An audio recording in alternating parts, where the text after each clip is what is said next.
So we had constructed the following metric. The s squared is equal to minus phi to the minus 2 dt squared plus phi squared into dx squared plus dy squared plus dz squared, and discovered that phi was equal to 1 plus m divided by the modulus of x minus xi, for xi being completely arbitrary. That's a vector. The next thing we ought to do is to calculate the electromagnetic field. Recall that for Reissner-Nordstrom solution, the only non-vanishing component of the electromagnetic field was A0, the time component, and that was equal to Q over R. So in the language that we have here, A0 in these new coordinates just turns into phi.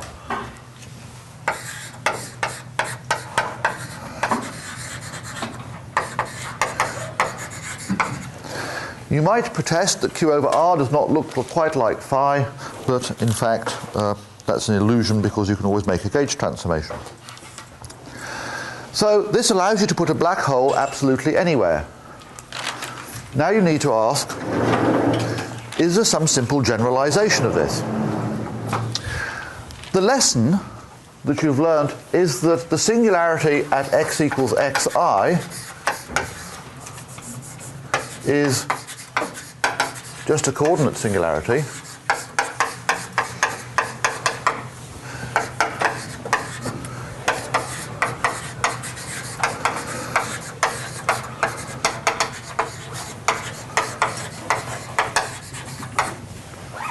So therefore, if phi just has a pole like this, you don't really have a problem with genuine singularities.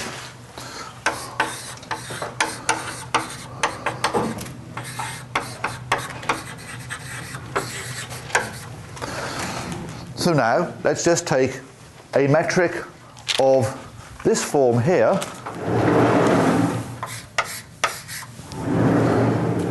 and ask what do the Einstein-Maxwell equations boil down to. So the Einstein-Maxwell equations just simply become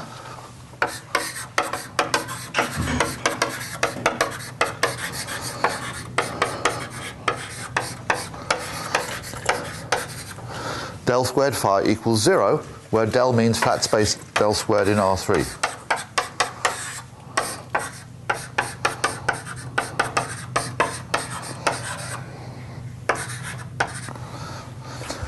That is rather remarkable. A complicated set of nonlinear differential equations have become linear. Now you can see how to get a multi-black hole solution.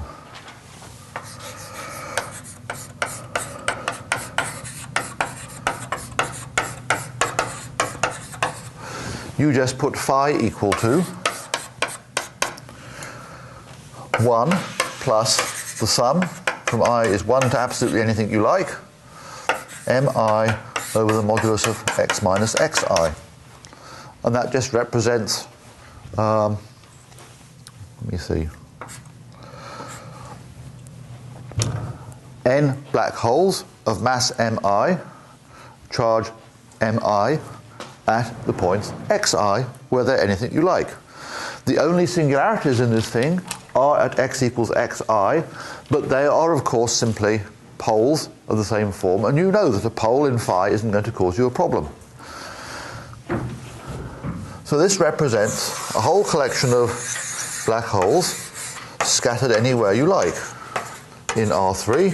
I can't draw R3, but you just have them sitting around like that. So these will be at vector xi, have mass mi, And so they all represent extreme Reissner-Nordstrom black holes.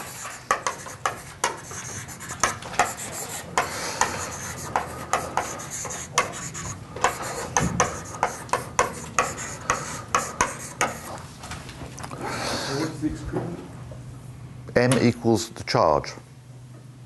So they're Q equals M.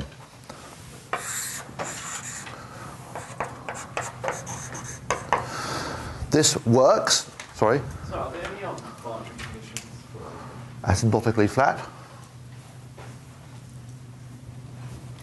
You mean boundary conditions on phi tends to 1 at infinity to make it asymptotically flat.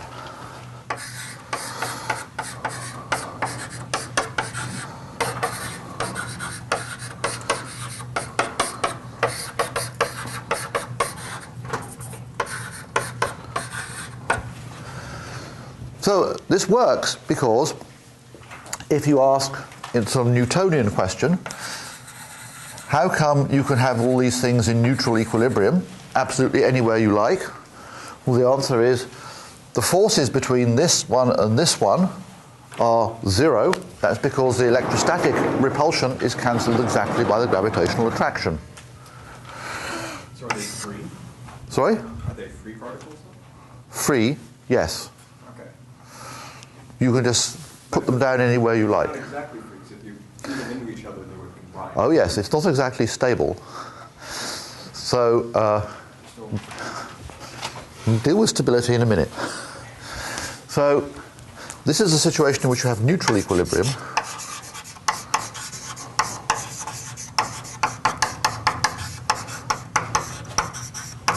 That's because the electrostatic repulsion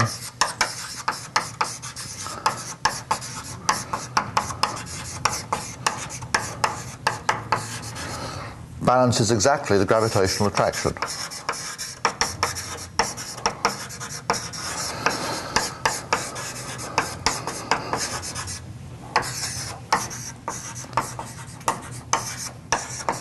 And that's true for any pair of these particles. So this is a peculiar example in which you can have linear superposition of solutions of Einstein's equations. This metric was first discovered in about 1949 by Papapetrou and Majumdar, and it's usually referred to as a Papapetrou-Majumdar solution.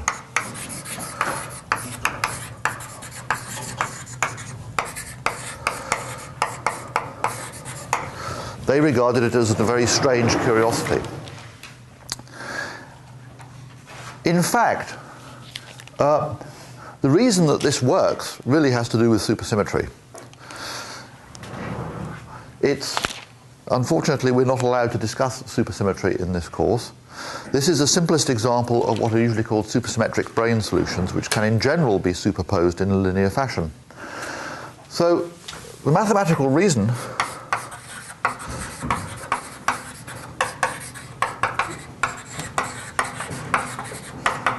is because of unbroken local supersymmetry.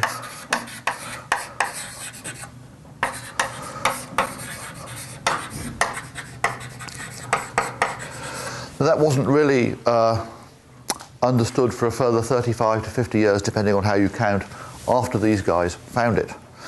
There are now many, many examples of this known, and presumably for a complete explanation of other examples, you should go to the branes course in the summer. Although there are various reasons why you might want to do that, because you might be very busy doing exams. Now there was a question of stability that was asked about. This situation is in fact stable to linear perturbations, but is obviously not completely stable, because if you imagine setting this thing in motion, then of course the charge will stay the same, but its gravitational mass will change, because you've given this thing some kinetic energy, and so its gravitational mass will go up. And so what will happen is that if you do that kind of thing, then they'll all start to crash into each other and you end up with one big black hole. But at the level of linearized perturbation theory, if you are brave enough to do it, you will discover that linearized perturbations are stable, and that's a consequence of having unbroken supersymmetry.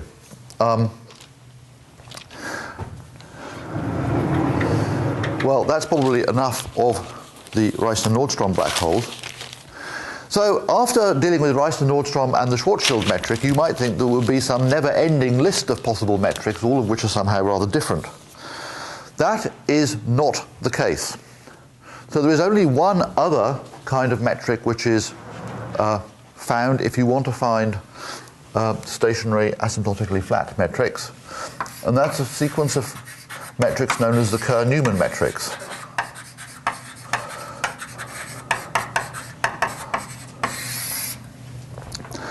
These represent black holes in asymptotically flat space-time.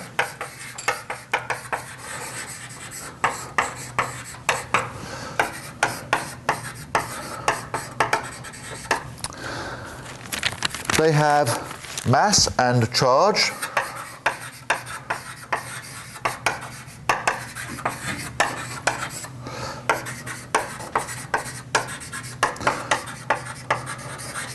As do the Reissner-Nordstrom solutions, but they also have one extra property: they are rotating black holes.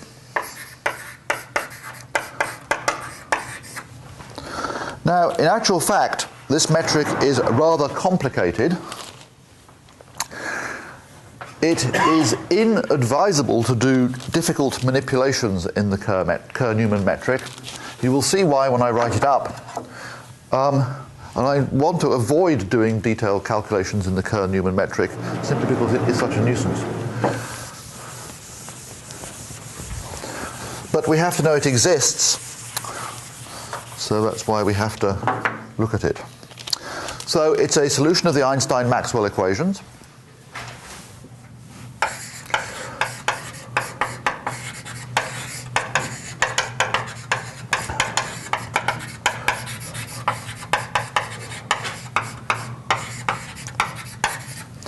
The metric in these traditional TR theta phi coordinates is unfortunately rather complicated.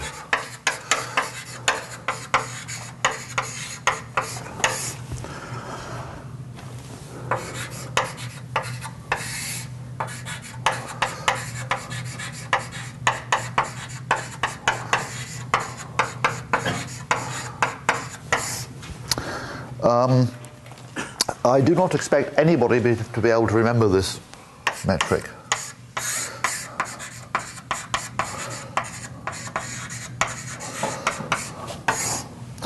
The reason it's complicated, as you'll see shortly, is because it contains cross terms between t and phi.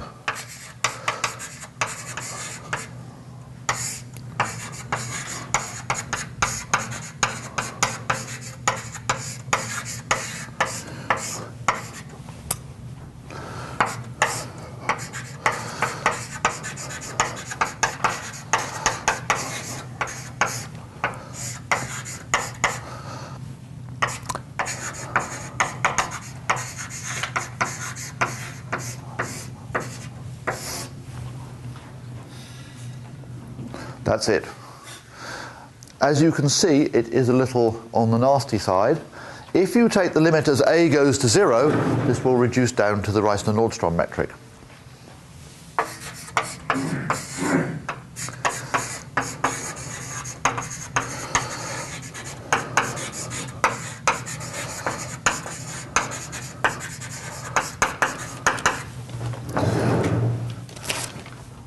Similarly, the electromagnetic field you can write down. There are two non-vanishing components of the potential.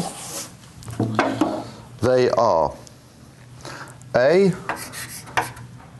T is equal to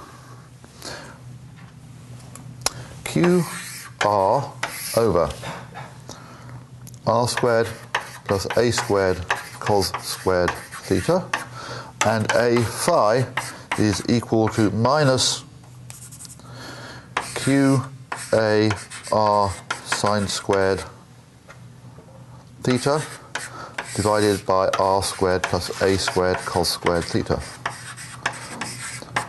So again, if you took the limit here as a goes to 0, then this thing will just simply give you q over r, and this thing will give you nothing. If you take the limit as a goes to 0, this thing just turns into r squared, and then this thing is obviously just what you get into the Rice-Nordstrom metric, r squared d theta squared. If a is 0, you get r squared sine squared theta d phi squared. And you square the r squared again, divide by r squared there, so you get r squared sine squared theta, and this thing is the familiar dt type term. But it's complicated because of the existence of cross terms between t and phi. Because it is such a mess, I don't intend to go through explicit demonstration of the fact that coordinate transformations will get rid of the apparent singularities in the metric. Instead, I'll just tell you what the answers are. If you really want to find out, you can go and look in Hawking and Ellis or some similar such book where they are written out, but it is not worth the effort unless somebody tells you you've got to go and do it. I don't advise doing it.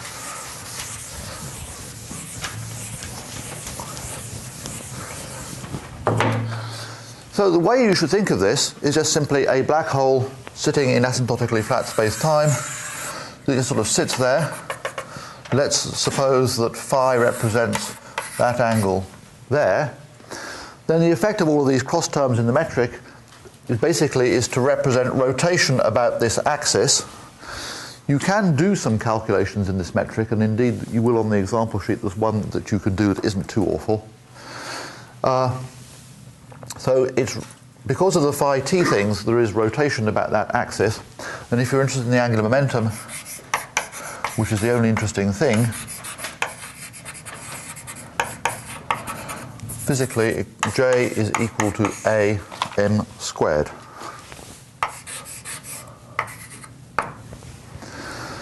Now, in this metric, the charge is an inessential complication. So I am going to neglect the charge in what follows. So just a black hole sitting here with mass, angular momentum, and charge. I think it's more important to focus on the differences between this type of metric and what you get in the Rice-Nordstrom solution. So we'll just simply briefly discuss what those are. The first difference is that if you stare at this function here, obviously when this thing vanishes, you're going to have some kind of singularity, and that turns out to be a coordinate singularity. So r squared minus 2mr plus a squared equal to 0 is a coordinate singularity. Actually, we can put the q squared in for this.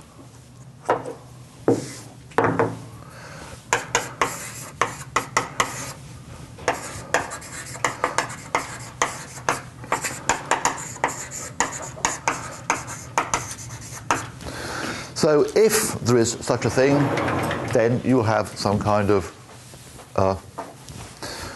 coordinate transformations which you can make, but I'm not going to get rid of the thing.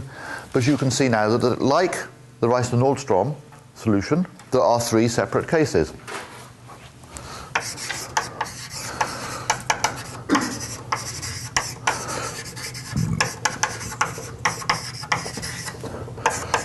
Case 1, where this thing has two distinct zeros. I should say real zeros.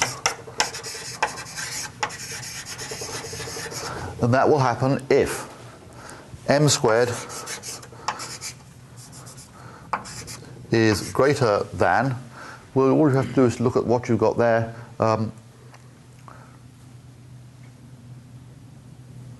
So it just has to be greater than a squared plus q squared.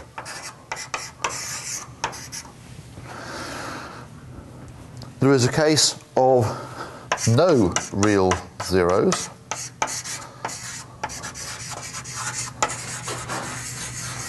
That's the other way around. M squared is less than a squared plus q squared. And there's a case of coincident zeros.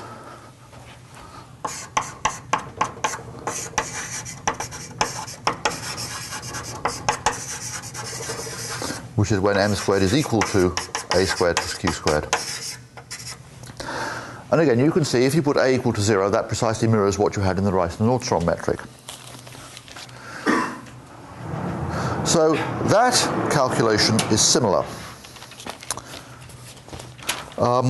What is not similar is the analogue of the curvature singularity. If you are brave, you can calculate some components of the Riemann tensor.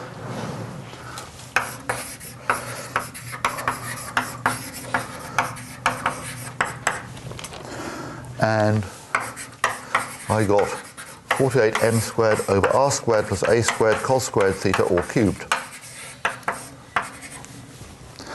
So that tells you that the curvature blows up at r equals 0, but simultaneously you have to have theta equals pi by 2.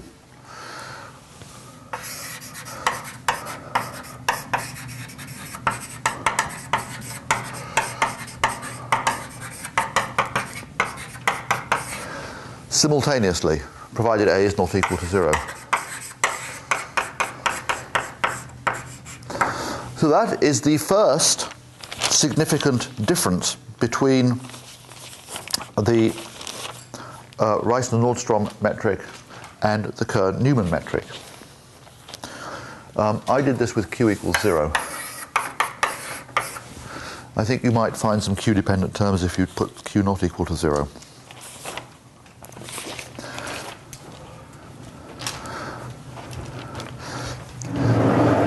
So let's look at the Penrose diagram for case 1. Case 1, you almost requires no work.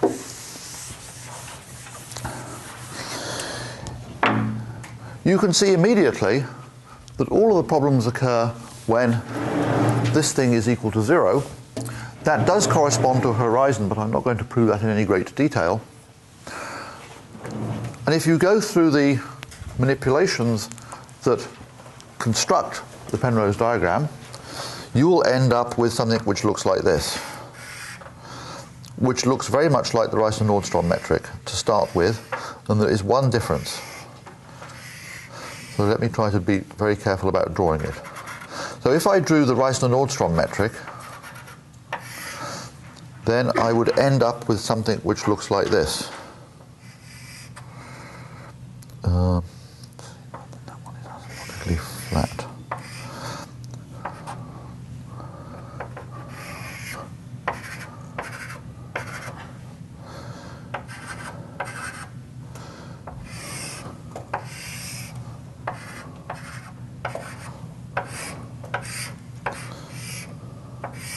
And then it sort of goes on forever.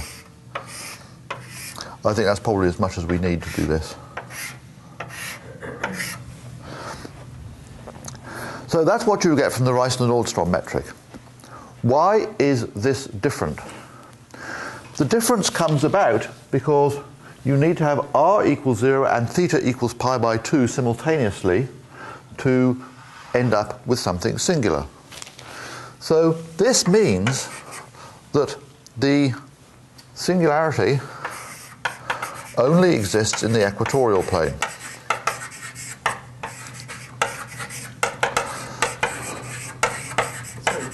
Exactly what we've proven. We've proven that in the equatorial plane there is a singularity. Yes.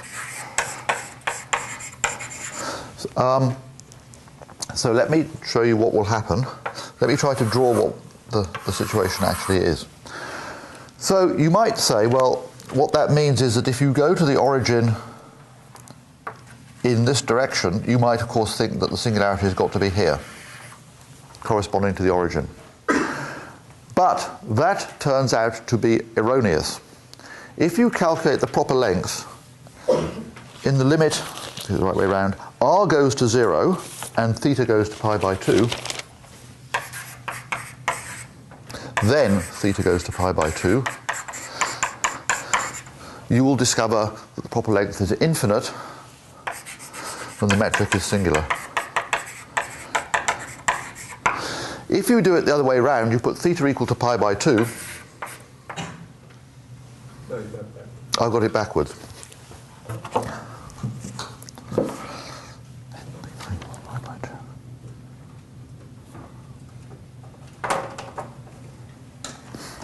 The metric is not singular.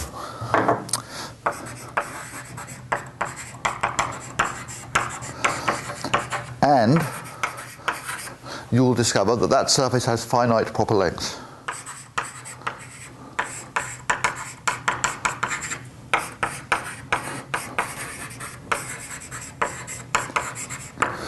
So what that really means is that this singularity isn't a point, it's really a ring. So it really looks more like that.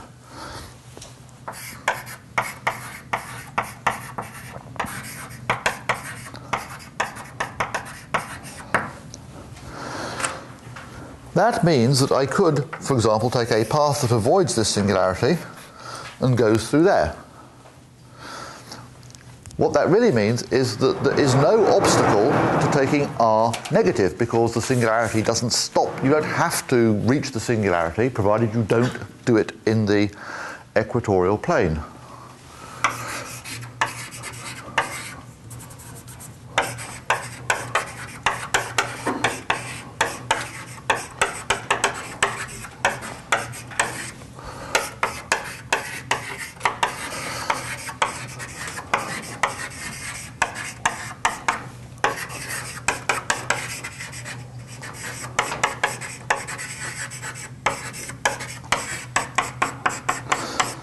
So as long as you avoid the equatorial plane, you will not see a singularity, and you can take R to be negative.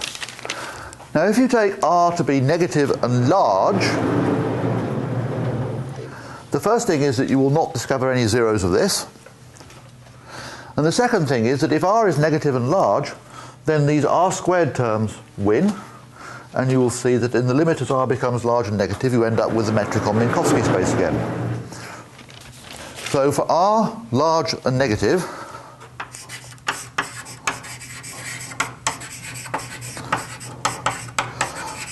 the metric becomes flat.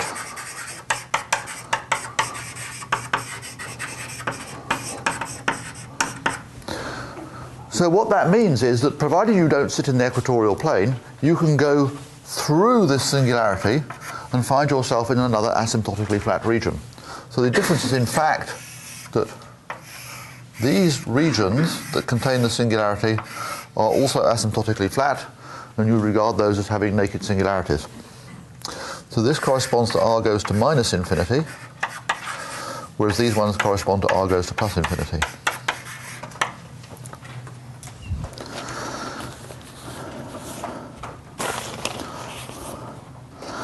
There is one more alarming feature of this metric.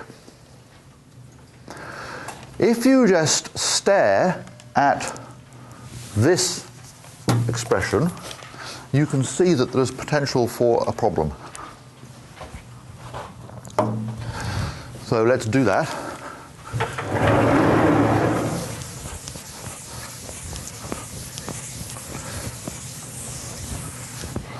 So what I'd like to do is to contemplate the metric for fixed t, r, and theta, and varying phi.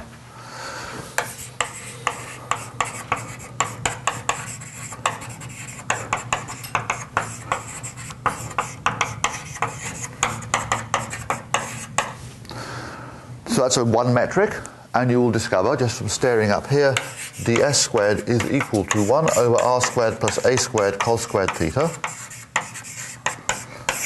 And then there's a collection of stuff which looks like r squared plus a squared all squared, sine squared theta.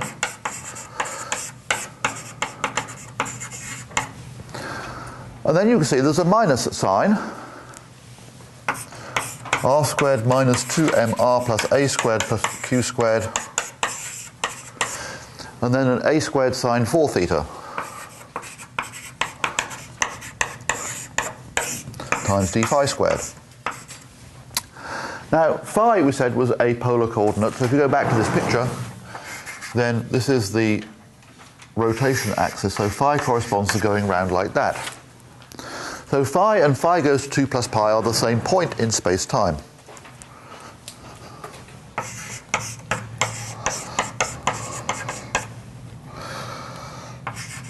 For fixed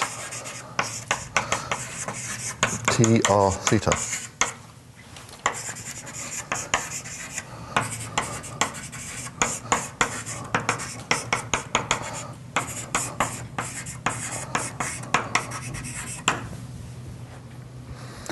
Now, you can see what the problem is. This expression here is not necessarily positive for R negative.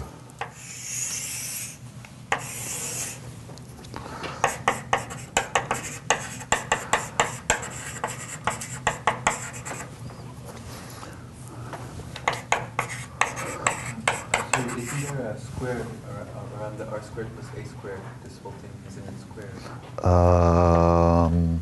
Yes, it doesn't change anything. So this expression is not necessarily positive for R less than 0. So there's a little region in which it is negative. Now that's terrible.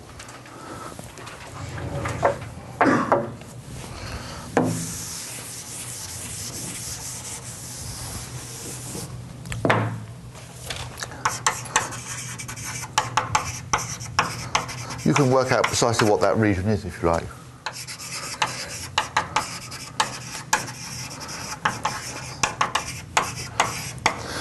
So in that region, you could have future-directed time-like lines which start at some point in space-time and end at the same point in space-time.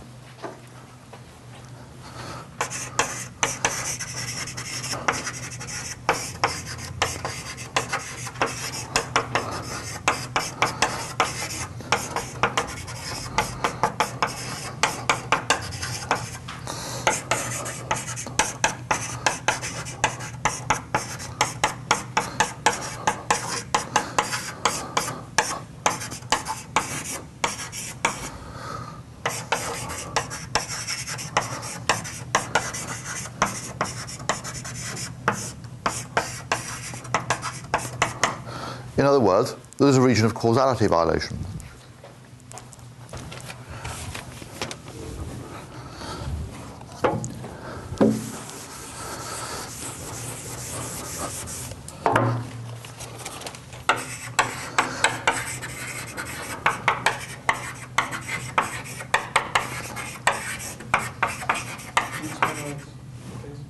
Could you explain why that's implied, or why does it having a metric? Well, phi is a cyclic coordinate. So as you change phi from 0 to 2 pi, you end up back at the same point in space-time. So the fact that this thing is negative means you're moving along a time-like line. So if it were to be negative, and it is for r negative and theta sufficiently small, then there's a region in which there are closed time-like lines. So there's a region in which causality is violated.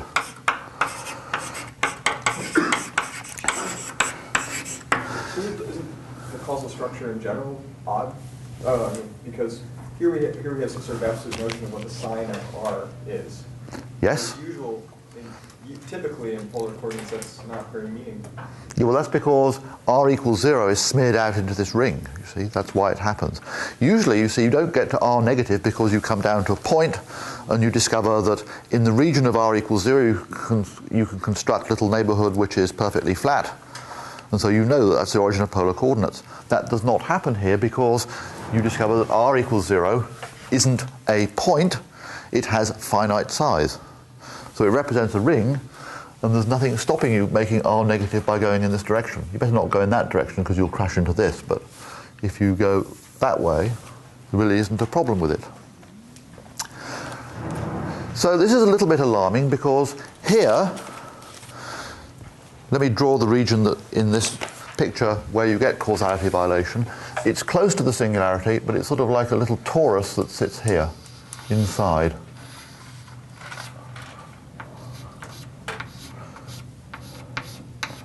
So that's the causality violating region. The singularity is in white. That's not very good, is it? But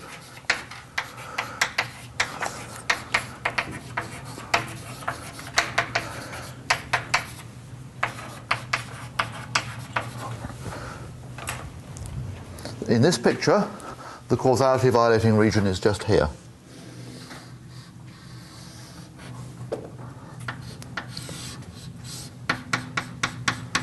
And the singularity is sitting on its boundary. It's there and there.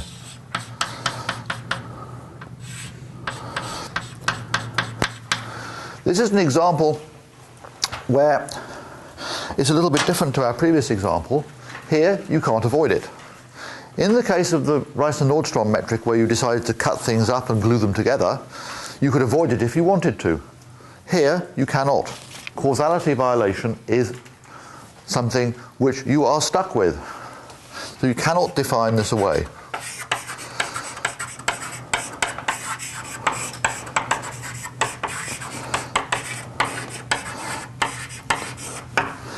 Of course, you can weasel out of it.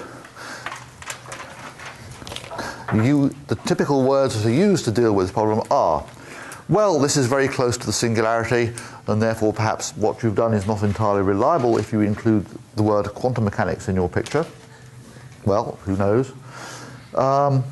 You also say, I don't really care about this region because it's inside the black hole, not outside, and therefore it's hard for me to probe. It's true. But nevertheless, it's quite common for rotation to create causality violating regions. And I think, roughly speaking, nobody really knows what to do about it. Can I ask a quick question? You know the singularity has become a ring. Mm-hmm. Is the finite size of that ring depending on A? Yes. So you could you make it bigger than the black hole? No, you can't do that. It turns out you can't do that because you have to satisfy this inequality that m squared must be greater than a squared plus q squared. If you work out the proper size of this ring, you will discover, I believe, that it is 2 pi a, at least when the charge is equal to 0. So again, it's one of those things where you take a to 0, then the whole thing goes away. I did not want to get into a detailed computation of that, though. It's messy. So now you can ask, well, are cases 2 and 3 significantly different? Well, the answer is no. This is the Penrose diagram you get for case 1.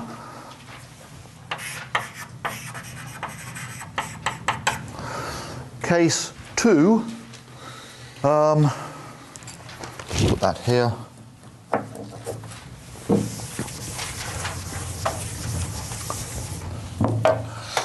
You can guess.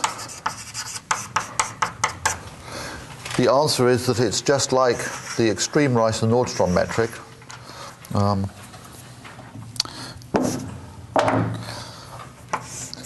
So the easiest way to do it is like this.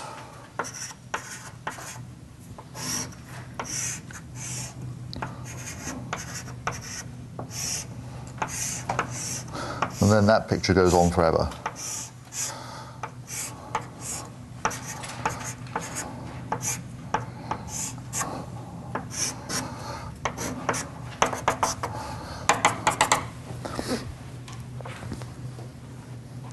So that's what you get.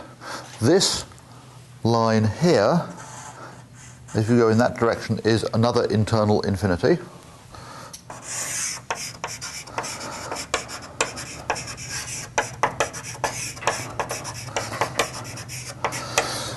So again, you can regard this as being a sort of limit in which you squash this intermediate region here down to 0 size and pull the things apart. Case 3 is a naked singularity. So it just looks like this. Two asymptotically flat regions joined by one of these wormhole type things. I have a question about case 2, both in this case and in the Rice-Nordstrom case. From an underlying physics or maybe hopeful quantum gravity point of view, why would it ever be the case that m could be an exact integer multiple of q? Or, I mean, it'd be exactly equal to q. I mean, we have reason to hope that q is quantized in general, but m? Well. And same with L or A. Well, actually, for L, it's a bit different. So, case 2 is not supersymmetric, unless A equals 0.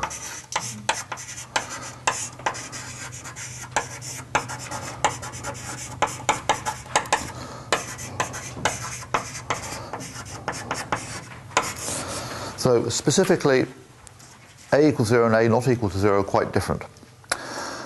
So, why is m equals q interesting? Why is that possible? Why is it possible? And what kind of like grand unit underlying theory would have? Okay, so now, this is a comment in general about either classical physics, quantum field theory, or string theory, and the comments will be different in the three separate cases. So, in classical physics, m equals q looks like a coincidence. And that's presumably the root of the question. Now, in quantum field theory, m equals q is special. So, if you ask yourself, well, I'm going to do this later in the course, but if you ask yourself about the Hawking effect, you will discover that the temperature of a black hole, the Hawking temperature, is equal to, now I can never remember this except for the case except for a equals 0. Well, actually, probably I can do it even if n is not equal to 0. So it's equal to the square root of m squared minus q squared minus j squared over m squared over 2m by m. No, 2 into m plus m squared minus q squared minus j squared over m squared.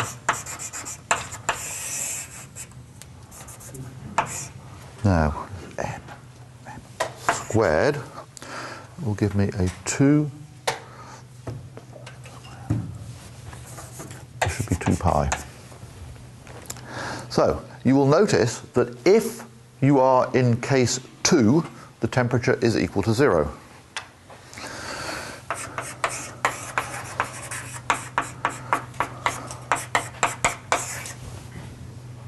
So those are very special objects.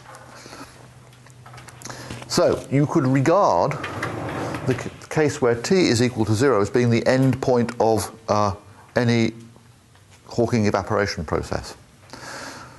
Now there are of course two different ways in which you can get there, because q equals 0 and q not equal to 0 are different.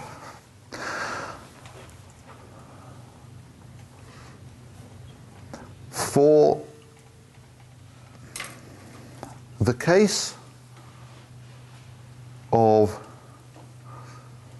a conventional quantum field theory, states that have large amounts of symmetry are generally regarded as special.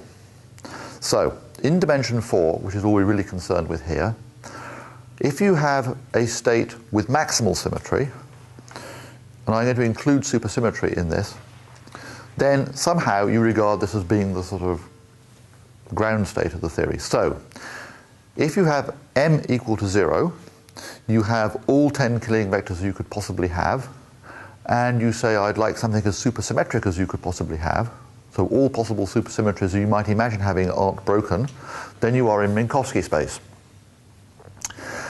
So, you could ask yourself, what is the next most symmetric thing that you could possibly have?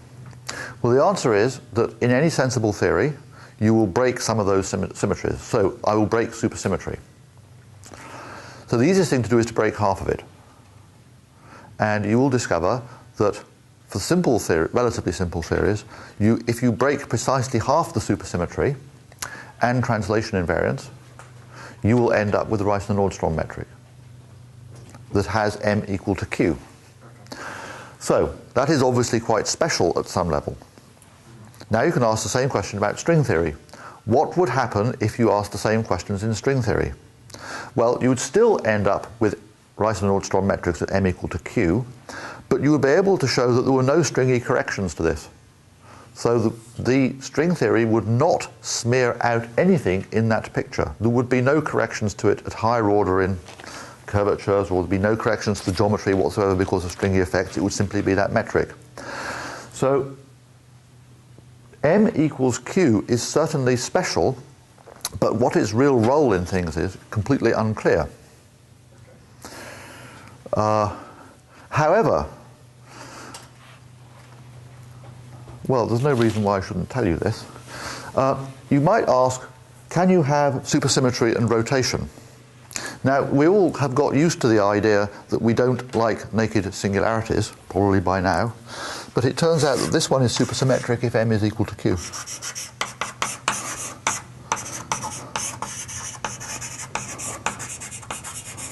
And I don't know what to make of that either.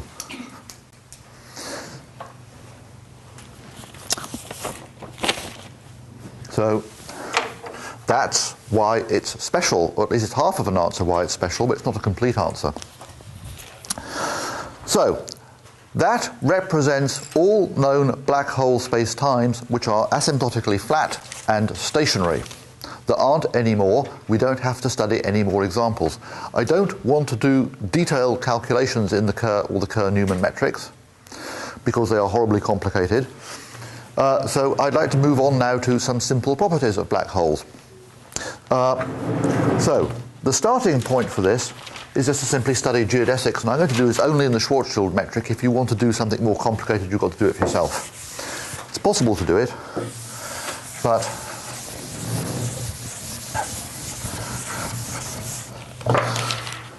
so we want to look at geodesics in the Schwarzschild metric.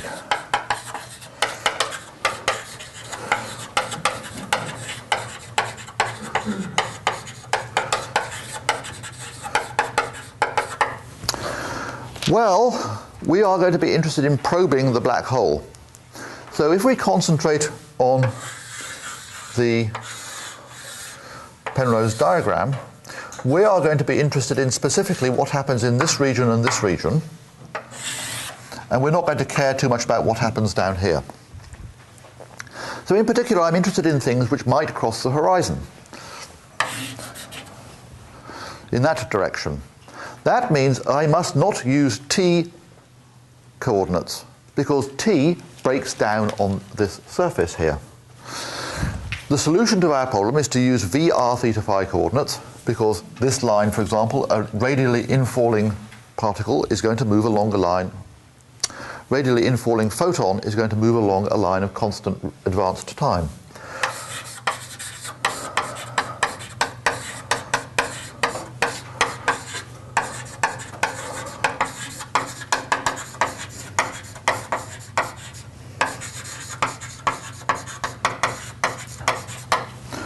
So, in VR theta phi coordinates, the metric is ds squared is equal to minus v d little v squared plus 2 dv dr plus r squared into d theta squared plus sine squared theta d phi squared,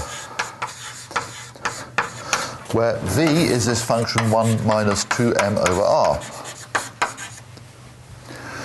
The easiest way to derive the geodesic equations is to look at an action and calculate the geodesics from the Euler-Lagrange equations.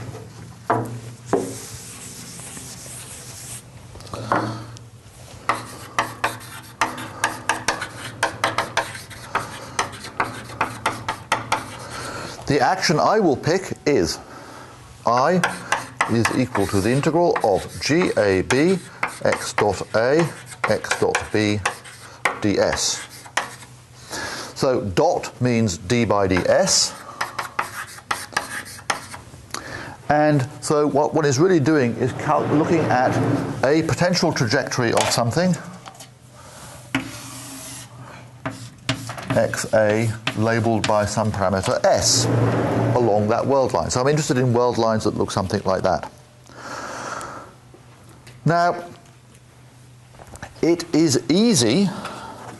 The reason I've chosen this action is so that I can do null things and time-like things all at once. So I don't have a square root in that. Some people like to put square roots there. Can if you want, but it doesn't help you.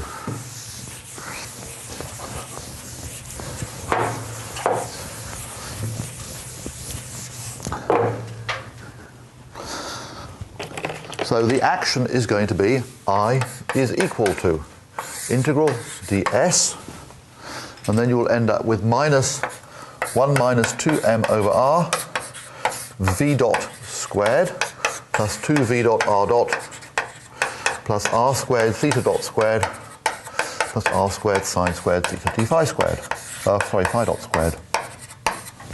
So that's the action that you want to vary, and the extrema of this action will correspond to the geodesics.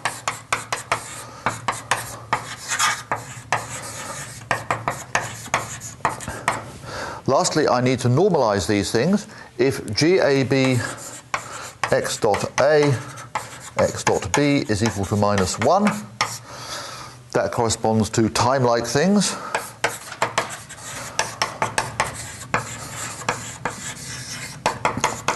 And a consequence of that is that S represents the proper time along the world line of the particle.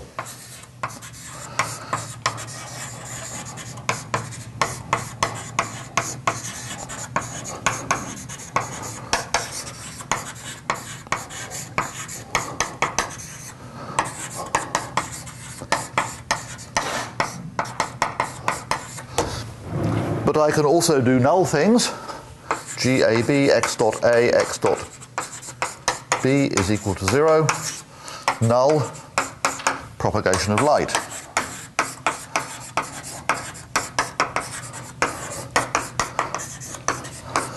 I will choose to put GAB x dot A x dot B equal to epsilon and make it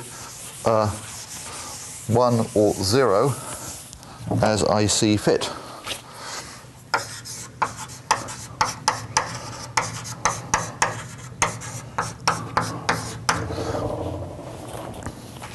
No, plus epsilon. So that will give us the behavior of light.